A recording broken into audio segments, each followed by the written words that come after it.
And as you talk in the book as well, you can't please all of the people all the time. No, and you'll make yourself loony trying, quite frankly.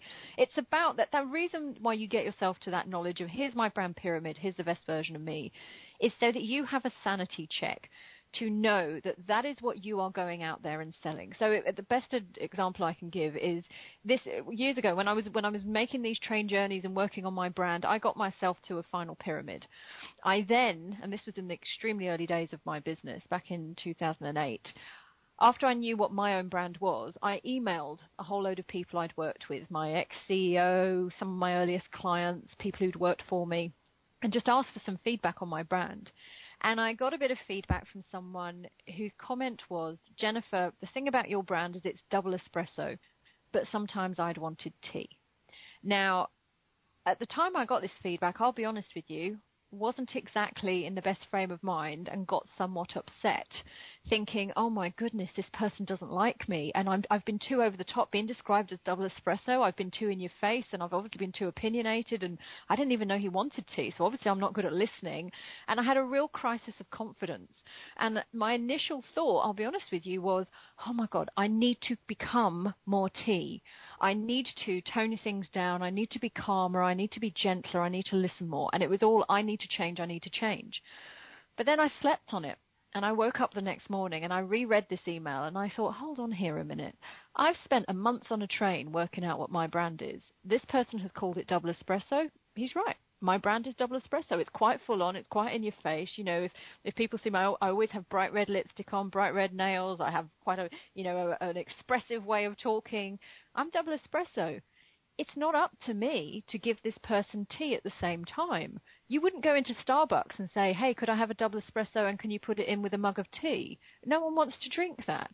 And I just realized then and there, not everybody's going to buy my brand, but the people who want coffee will, and the people who want tea won't. And that's fine. It's much better that I am the best coffee I can be than I try and become tea and I'm really bad at it.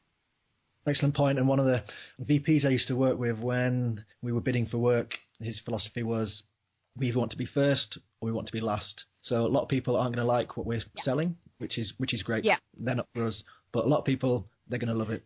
And the worst place to be is in the middle. I agree completely. And I think go out there. The thing is, if say you go for an interview, you're a graduate and you go for an interview and you are 100% yourself, the best version of you that you've worked out on your brand.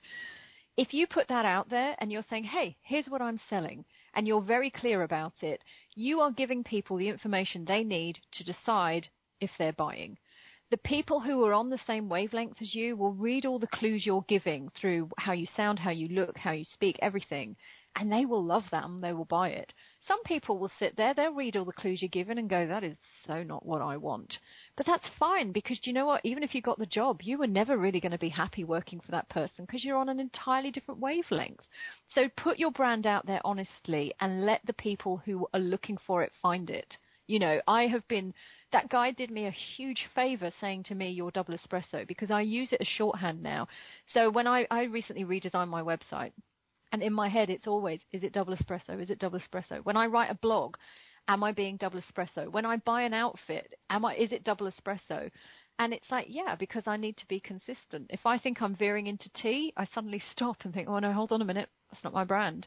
So it's so great, as you say, be one thing. They say, the Marmite effect. You either love it or you hate it. Well, Marmite's an incredibly successful product, so it must be working.